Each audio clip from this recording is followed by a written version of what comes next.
Hi, and welcome back to Self Trust. I'm your host, Danny, and in season three, we are exploring matriarchy and Mother Nature. The podcast is a companion to my debut novel, Sister Earth. So, Sister Earth follows three women who are approaching motherhood, and it takes place in a futuristic matriarchy where art is currency. Most novels about the future are all about destruction and conflict, and this is quite the opposite. So, if you want to be on board with a beautiful future, grab a copy for yourself. The links are in the show notes. And on the podcast, we're going deeper into the themes of the book and exploring how we can bring this wonderful future to us and how we're maybe already experiencing some of it. So, today I'm joined by Anna Cantwell, who is a spiritual life and business coach. She is also the creator of an oracle card deck, an author, musician, DJ, and creator of Wild Plenty Flower Remedies, which is going to be our focus for today. So thank you for Awesome. being here, Anna. Thank you so much for having me, Danny. I'm really excited to chat about flower essences. Amazing. So, in my experience, flower essences or flower remedies, I call them both, they hmm kind of have this cult following where if I mention them, people either have no idea or they're like, yes, those have changed my life dramatically. And so, because of that, I'm curious, what was your path to discovering them yourself? Yeah, I am so passionate about sharing about flower essences because as someone who has explored a lot of modalities in her lifetime and with my clients, I think they are so underutilized, underrated. And when I first heard about them, I was really, really skeptical of them. I was like, I'm not sure about this. Can this really work? And so my spiritual mentor, she's a woman in her 70s. Her name's Mary Ann Simons. And I actually got introduced to her because she is one of my best friend's moms. And she agreed to start mentoring me when I was starting off in spiritual coaching, and I was working with meditation and mindfulness and yoga and different modalities, as I mentioned. And I remember one day she was sharing a little bit about her past. And she would go in the 70s into corporations and help company culture with animal communication. And I have a really strong connection to animals. That's my Oracle card deck is animal guides. So immediately I perked up and she started sharing that she would bring flower essences into these spaces and they can be ingested, they can also be sprayed, although they don't have an aroma. And I remember her telling me a story about a particular blend that she had created called Happy Boss. And she would spritz her Happy Boss around everywhere after her sessions. And then in the coming weeks, clients would come to her saying, I don't know what you did, but this our boss is basically skipping around the office. He's whistling. Everything feels better. People are being appreciated. And my first reaction was, there's no fucking way. I was like, that is crazy. You just sprayed this, in the air. And having someone that you trust, speaking of self-trust, having someone you trust and you value their experience and, her lifetime of work, I thought I better give these things a try. So I truly tried them with the most skepticism, thinking that they would not work. And I was totally blown away at how effective they were, at how affordable they were. They were simple, they were gentle, but still powerful somehow. They helped me get more in tune with my body, that there were blends and flower remedies for almost anything under the sun that you could think of to help with. And it really just it changed the game for me. I'm one of those.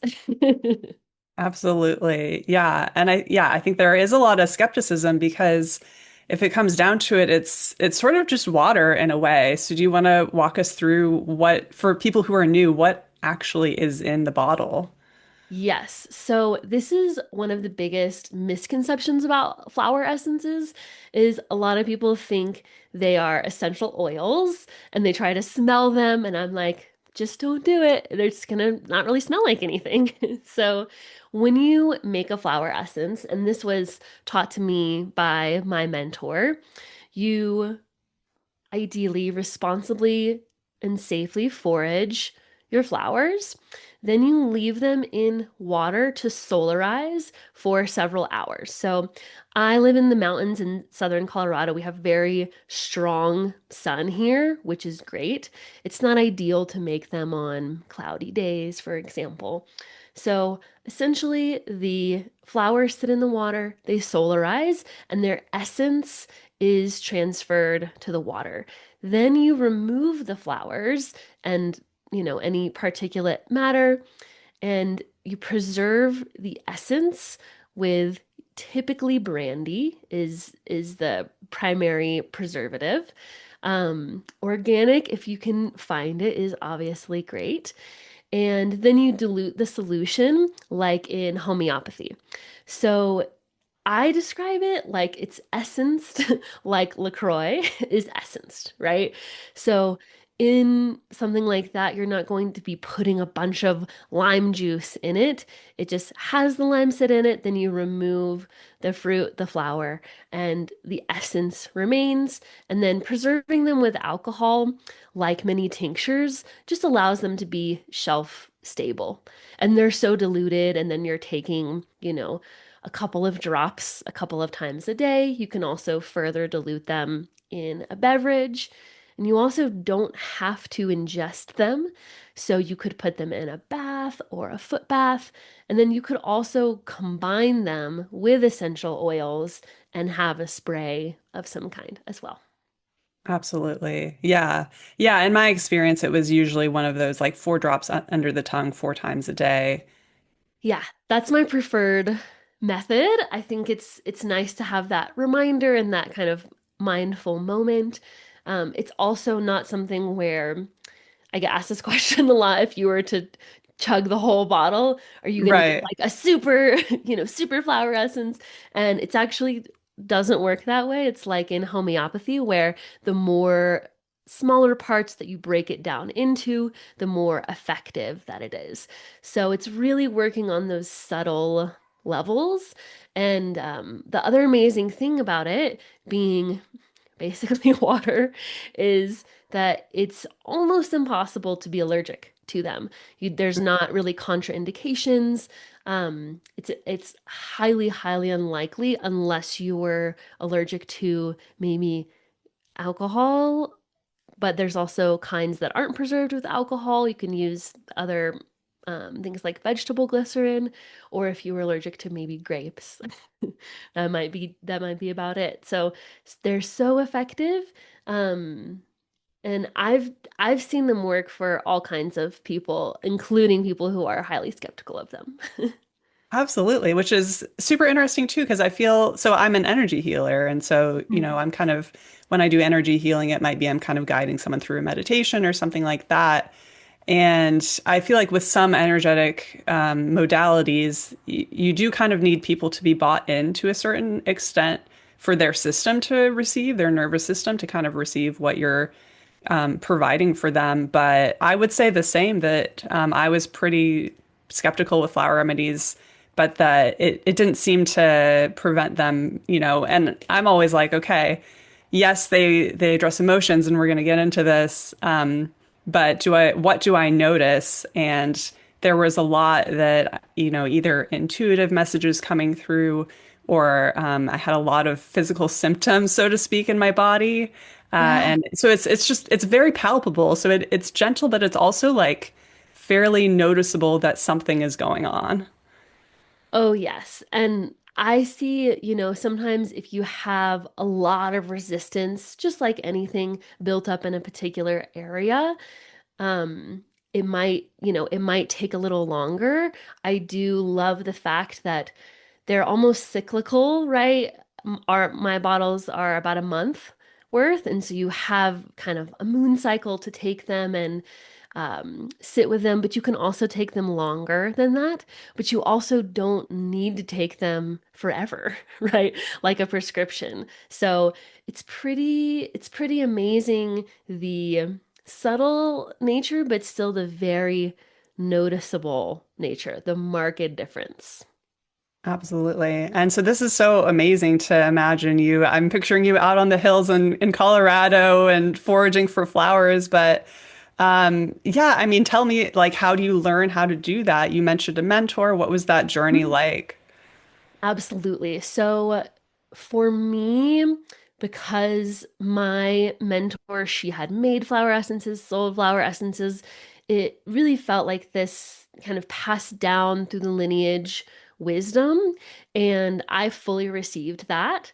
I also had another mentor who is a medical doctor and a neurologist, and I remember working with her when I was about to start creating, my first flower essences and really letting the process be intuitive and listening very closely. And I feel that I had really trained that listening to nature through a lot of my work with animals and hearing the spirits and channeling their messages. And for me, it is a very intuitive process, but I also go with a field guide. So I'm not, picking up any dangerous plants or anything, just to kind of double check. But it is very much a listening process closely.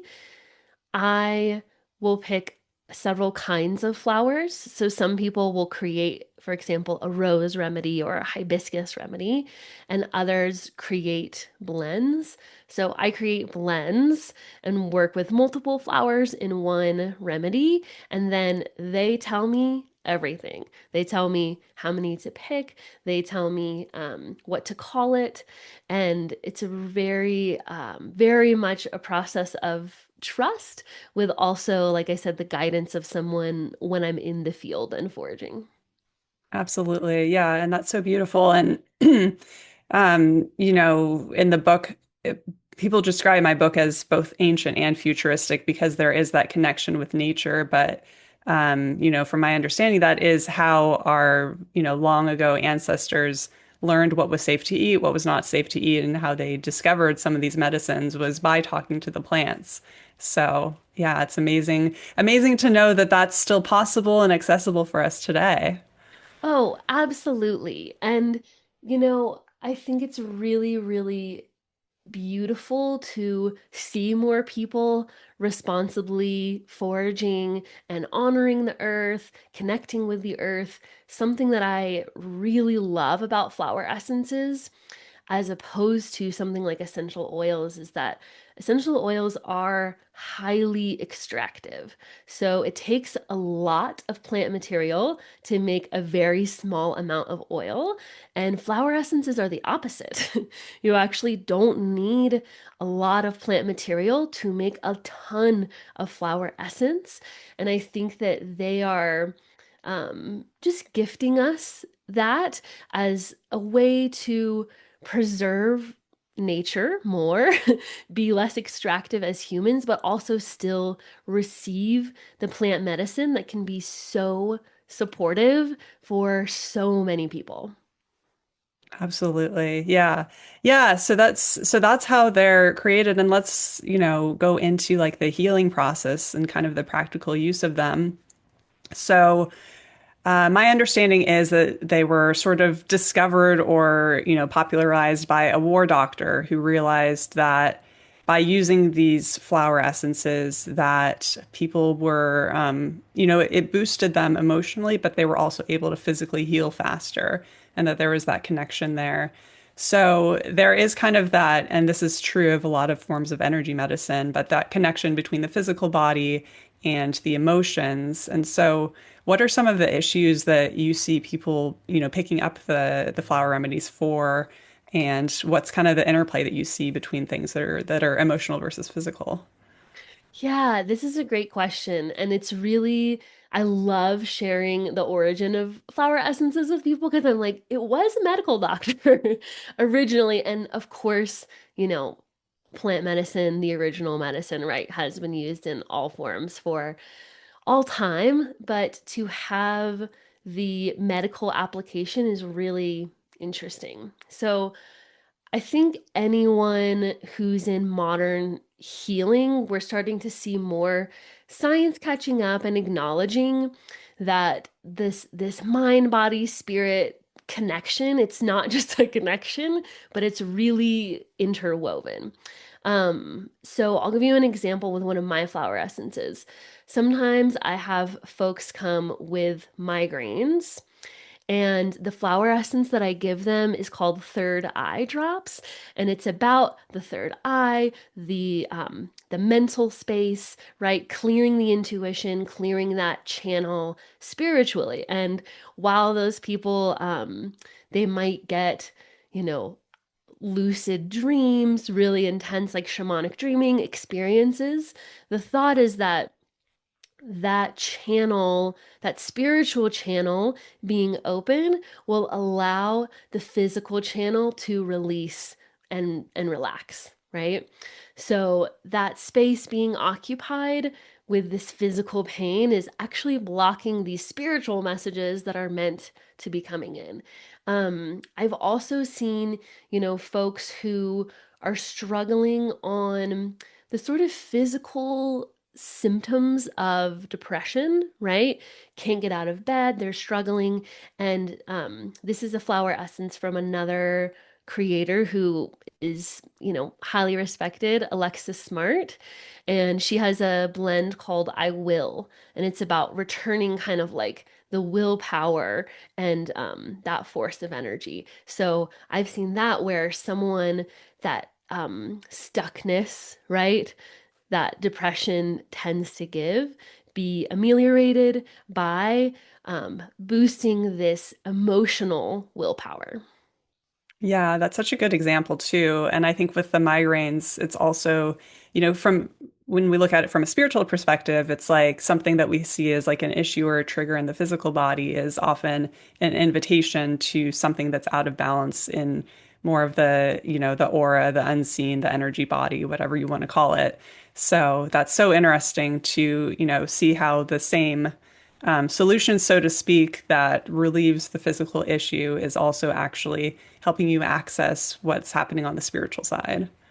Exactly. And the beautiful thing is, it's rooted in the ideology that our bodies do know how to heal, which they do. When our immune system is fighting off an infection, we're not telling our antibodies where to go, right? Our body knows naturally. And I do think, that ideology is rooted in the matriarchy, right? And women Hmm. understanding that some of this knowledge is innate in our bodies, and this is just about a little key unlocking that piece for us. Yeah, very different than medications that are trying to, kill off cells and treat things like a war. Exactly. Yeah. So also getting into this theme of how the physical and the emotional interplay together. Something that I often talk to people about is like what you want to call them the side effects of flower remedies, but they're not really side effects in the same way that a drug would have side effects that, some percentage of people experience this because of the chemical, what is in the actual drug versus a flower remedy, some of the physical experiences that you have from it are kind of more part of the healing process, and it's very different for each person. Hmm. But for, one example for me, I was taking one that was called Wholehearted, and it was really about kind of, the reason for me was like trauma long ago that's just never been dealt with.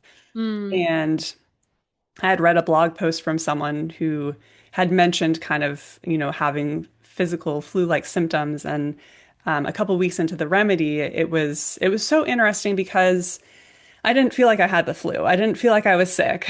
And I could get up in the morning, I could work for a couple hours, but then in the afternoon I would go just to this park and just like lay, put a towel down, lay on the grass, and just like I felt the need to be connected to the earth. And my body felt really like sore and tired. I don't know if I necessarily had a sore throat, but I was definitely having this physical experience for like a good week, maybe 2 weeks. Hmm. And so, yeah, I've heard it called different names, the healing flu. I've experienced it most intensely with flower remedies. So I'm curious what you've experienced, your clients have experienced, and how you sort of talk to people about the potential for that.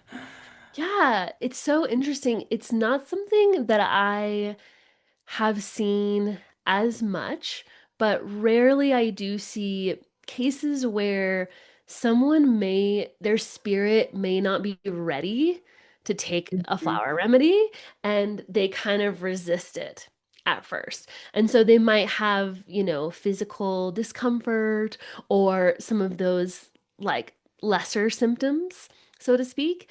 And I see this a lot with the nervous system. I really feel it's a nervous system thing, is it's calibrating to a new level, right? So it's trying to be with this vibration. And if you think about the vibrational remedy, right? If we are calling flower essences vibrational remedies, sometimes that vibration is shaking other things out. So, you might have clearing, you could have like mucus and phlegm releasing. I think the grounding, the urge to ground makes a lot of sense because you're also tuning to this very particular earth frequency. So I always tell my folks, notice what you notice. Definitely keep track, but there's nothing to worry about. And also, I'm like, I get the healing flu plenty of times, sans flower remedies as well. I'm like, the spirit's always working through the physical body, and sometimes we need it to move through the physical body so that our cells, our beautiful meat suits can handle the spiritual expansion that we're experiencing. So I do see headaches sometimes as well, that when folks are advancing more quickly spiritually, their body needs time to catch up. And sometimes that means some physical discomfort. And mostly it can be remedied by slowing down, grounding, rest, all the things that our wild, productive society doesn't encourage. So I think it's a really beautiful thing to get the urge, right? To ground, to rest, to slow down and let those shifts actually integrate. Yeah, absolutely. Yeah, and I like the description of like it's a spiritual expansion and that your body is just trying to catch up with it and sort of process it. Hmm. So I'll give people one other example because that brought it to mind, this idea that your body is not quite ready for something yet. But I was on one called In Love, and I was also at the same time it was over the summer. I had this challenge for myself to jump in the ocean every day for a month. So I was about 10 days into the remedy, 10 days into the ocean jumping. And then I went to this event for Amma, who's this kind of spiritual Hmm. guru. And so I That's was the hugging one, the right? the hugging saint. Yeah, I got a hug from Amma. Ah, Also, admittedly, was in, a hotel ballroom with lots of people chanting. Um, yeah. and this was a couple summers ago, and I got COVID right afterwards. So I couldn't keep going in the ocean. I had to pause the flower remedy.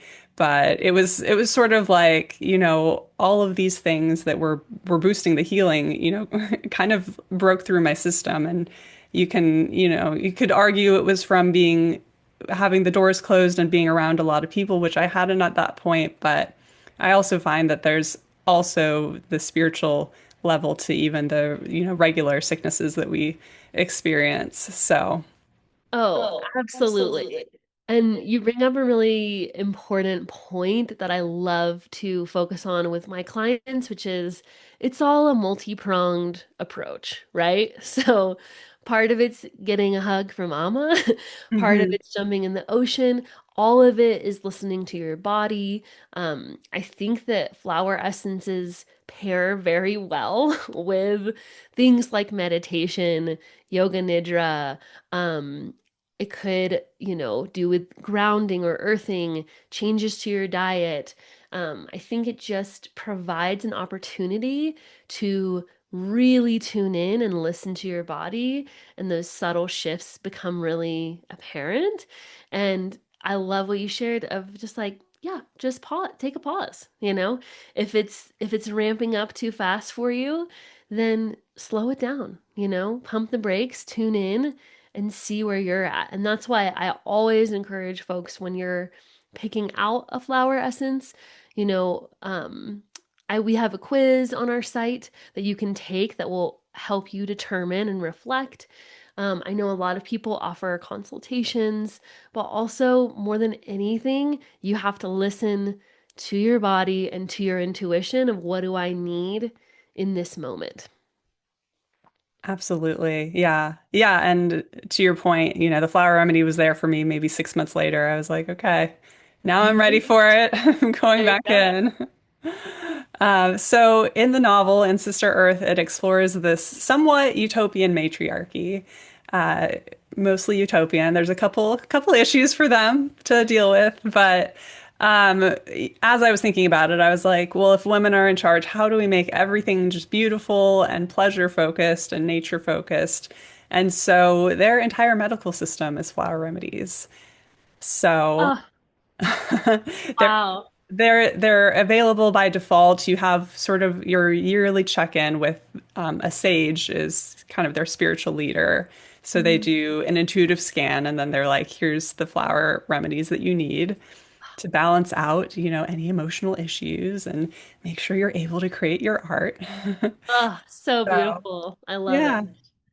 And so, of course, it's preventative because it's focused on the energy body and keeping everything moving. So the idea is that the issues wouldn't necessarily show up in the physical Mm. because they're on top of it in that way.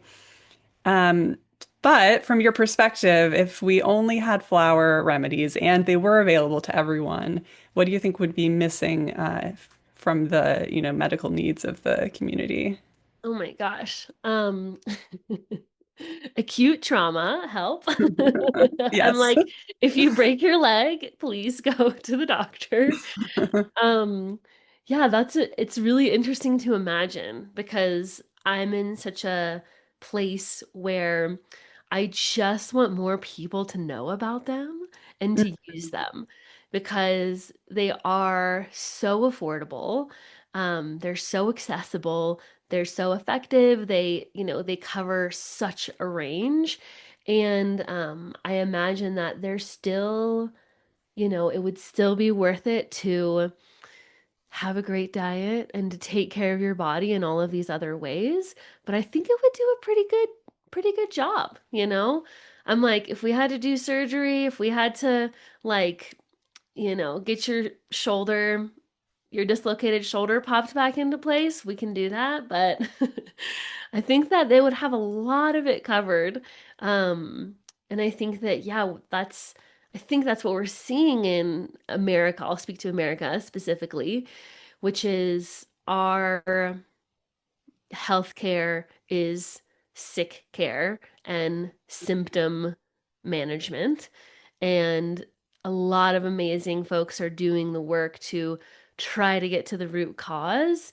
And I think that flower essences are an amazing step to getting to the root of a lot of the physical chronic conditions that folks experience nowadays. Yeah, absolutely. Yeah, and that's really the same conclusion that I came to.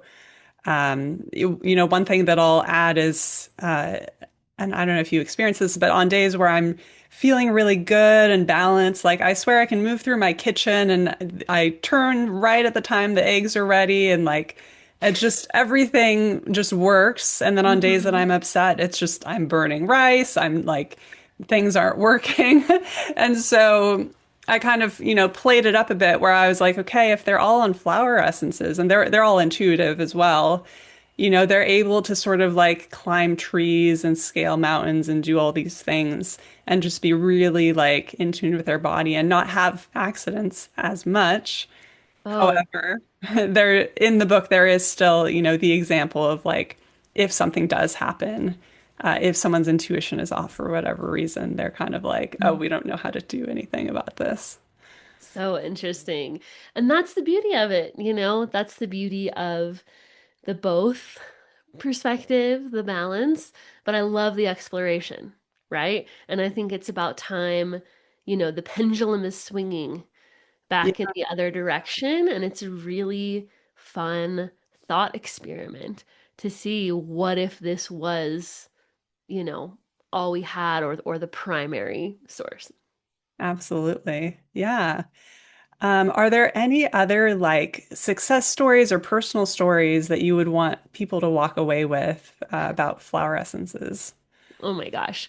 I mean, too many to count. I'm like, head to Wild Plani Flower Remedies and just look at the reviews. I know for myself, there's a flower essence that I have that was actually I created based off of an experience that I had at a clinic in LA at UCLA, which is the East meets West medicine clinic.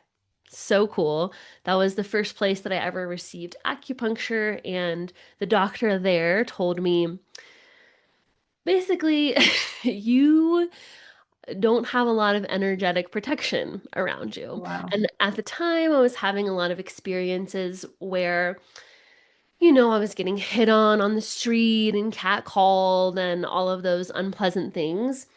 And he gifted me this exercise meditation called the Golden Shield.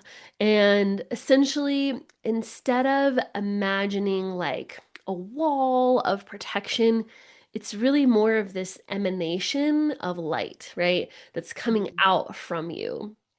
There are some fields of thought that say if you're thinking about protection and closing yourself off, you're attracting things that you need protection from. So it's a delicate, interesting balance, but I created the Golden Shield remedy to assist folks with nervous system regulation and feeling safe in their body. And we have so many amazing tools and practices that can help with nervous system regulation. But it's really, really nice to just be able to take 4 drops of your flower essence a couple of times a day, especially for those who are, you know, I'm thinking of the busy mom or the working mom.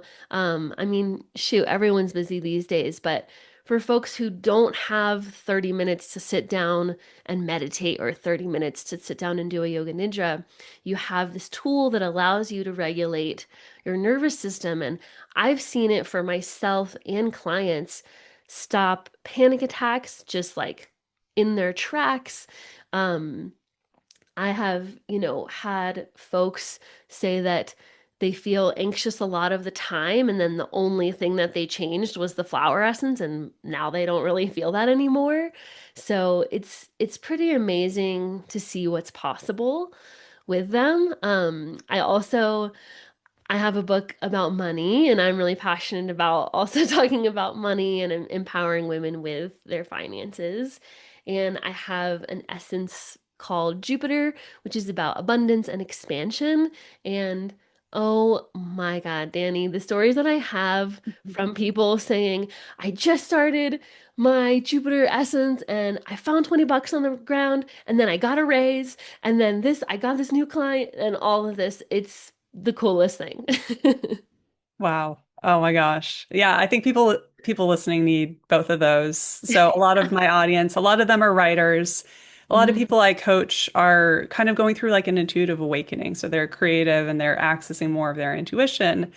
And so what I see a lot is they're getting more porous because they're more intuitive, they're receiving more, but they're suddenly like, I don't want to be out in the world. I kind of, want to pull in, but at the same time, I want to help people. And so, yeah, that first one you mentioned, I think that's so good for people who want to continue doing their work and want to continue engaging in the world, but just kind of need to kind of plug up those energy leaks that they're experiencing so that they can access more of their intuition in more of a safe way. Mm. So, and then I know right now we've just all we all need more money and yeah, more of that, Jupiter. I'm an astrologer as well, so Jupiter is like Yes. knowing your worth and sharing and so yeah, that's amazing. And that's another one that, again, like it is so palpable. Like you start taking these Yes. remedies and you really do see stuff show up in the real world. So I bet there's some really good reviews on your site for that one. Oh yeah. It's just so fun and it's so interesting to see when folks decide to take it and I'm flower essences sometimes they can take a few weeks to really sink in and you do want to be consistent with them. That's how they work the best. You want to finish the whole bottle, ideally, unless something comes up, of course. But it's so fun to see people on, their first couple of days of taking Jupiter, and they're like, I found this money I didn't even know I had in an account I forgot about. And it's just like, or opportunities. They're like, three people reached out to work with me today and I haven't had anyone, reach out in months and all of that. So it's really cool to just be able to help people, help them empower themselves and do it in a really accessible way. I know that, there's times when not everyone can afford the one-on-one coach or the, high level container. And I think that flower essences are an amazing way to get that spiritual, psycho-spiritual, emotional growth, and see results in your life with a really, really accessible small investment. Yeah, I think about that a lot too. It's generally less than the cost of a single therapy session and you're getting Oh, support for a month plus. yeah. So, yeah. Yeah, I see them, I mean, anywhere from like 10 to $45 at the most, for a bottle for the month. So, I think that's another thing that is really important for people to know is that this is not this is not another one of those like expensive biohacking things that people Mhm. are trying to get you to buy. It's truly, you can make your own too. I'm like, I fully empower people to responsibly, forage and, have someone with you who knows the plants, but it's really, really an amazing tool for people to use that is, yeah, it's just so supportive. Yeah, amazing. Yeah, and so I want to hear a little bit about because you're also a musician and a songwriter. Can you tell us a little bit about what you're doing there and what creative flow is like for you? I love this question. I also just created a new flower essence called Muse. That's all Ooh. about creativity. Yeah, so I always loved music. I grew up um, singing, playing a little bit of piano, but I also have Chiron and Leo for my astrology people. And I got shut down on a lot of points, and you don't get the solo, you don't get the part, you get that kind of creativity squashed a bit. And before you know it, you're not singing and you're not connecting to your voice. And even in college, I was denied from the a cappella group. And I remember being in a Reiki session with a friend in LA. She was a yoga teacher. I was teaching yoga at the studio, and she encouraged me to do the Ganesh chant and start chanting. I started chanting at the end of my classes. We had this beautiful room at the studio where everything it was, all four walls were closed and it just had a really amazing sound and acoustics. It was very resonant and I would just chant during Shavasana and sing. And then someone a student of mine was like, "When are you gonna make an album?" And I was like, "Let's do it." So I started recording. I have like mantra pop music. I have other like I have a spiritual R&B song. It just kind of exploded from there, and Spirit gifted me the best husband in the entire world who also happens to be a music producer, Oh my which God. was such a blessing for me because the technical stuff is not at all my forte, but for me, the voice channeling, that's it. I was also doing a lot of plant medicine, different kinds of plant medicine ceremonies at the time and chanting for those and really just finding the flow with the voice and the resonance and the timbre and just um connecting deeply to what I had always loved and what I was finally allowing myself to fully explore. And then in the last year, I started DJing, and I've always loved, playlist curation, song curation. I was making playlists for my yoga classes back when I used to teach and sort of DJing all along. But starting that now has been such a such a portal to my creativity and being the curator of the room and the energy is just the most fun thing. I can't believe it's a thing that I mean I can't, but that I get paid to do. I'm like, I get paid to like have the aux cord for the whole night and get everyone to dance and get everyone in their bodies.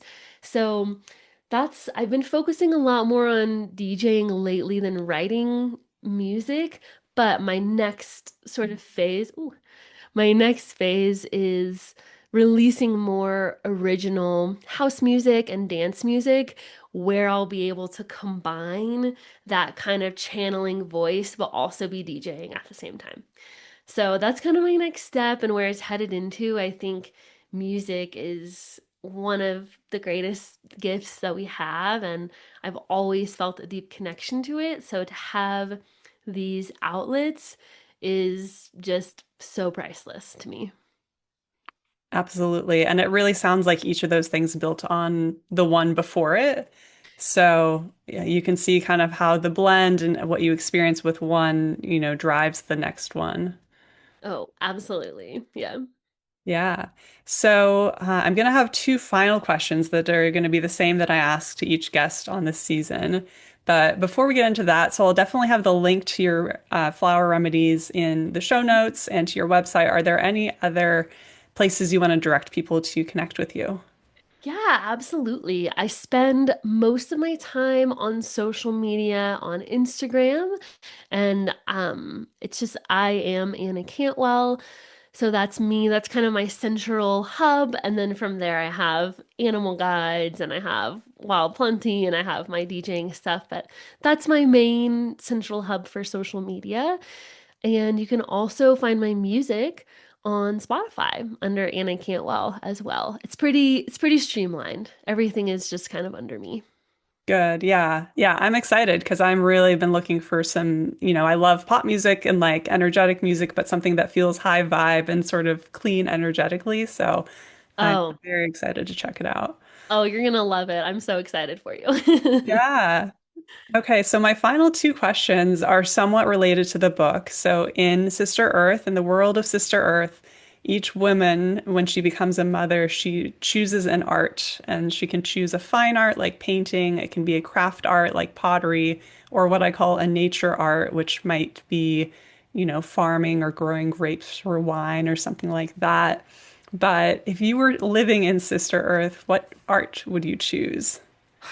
I mean, t what's the music one? I'm like, Yeah, there's singers, definitely musicians of different instruments. There's not really any what we would call like hard technology.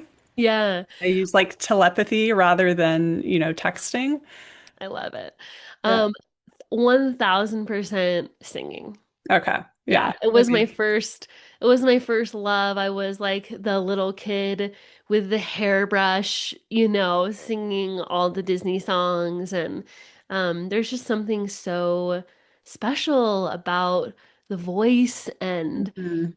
I had this moment recently. We were just playing a local gig, me and my husband doing some acoustic covers, and I got to sing If I Ain't Got You by Alicia Keys and just had this transcendent moment where I just left my body and I'm just Oh, fully, wow. taken over by the song because that's just one of the greatest songs of all time. Yeah. It's so deep and meaningful.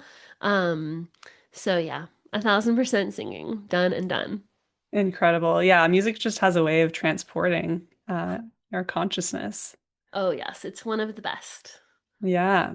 Okay. And then the second question is, so when I wrote Sister Earth, it was, a way to explore what my utopia would be. But what would the elements of your utopia be? Oh my gosh, probably similar. Probably similar. Lots of nature, lots of time outside, growing food, kids being raised together in community. I'm not yet a mother, but plan to be and plan to find some nice like earth schools, nature schools for the kiddos. Um, yeah, I love the modern vision of homesteading and being more self-sufficient and it does take work and it does take skill, but I think it's really important. And yeah, really just leaning on each other more, less isolation, more community and connection, more, I don't know about a full trade society because I'm like, money's what we've got to work with now, so we might as well, master it.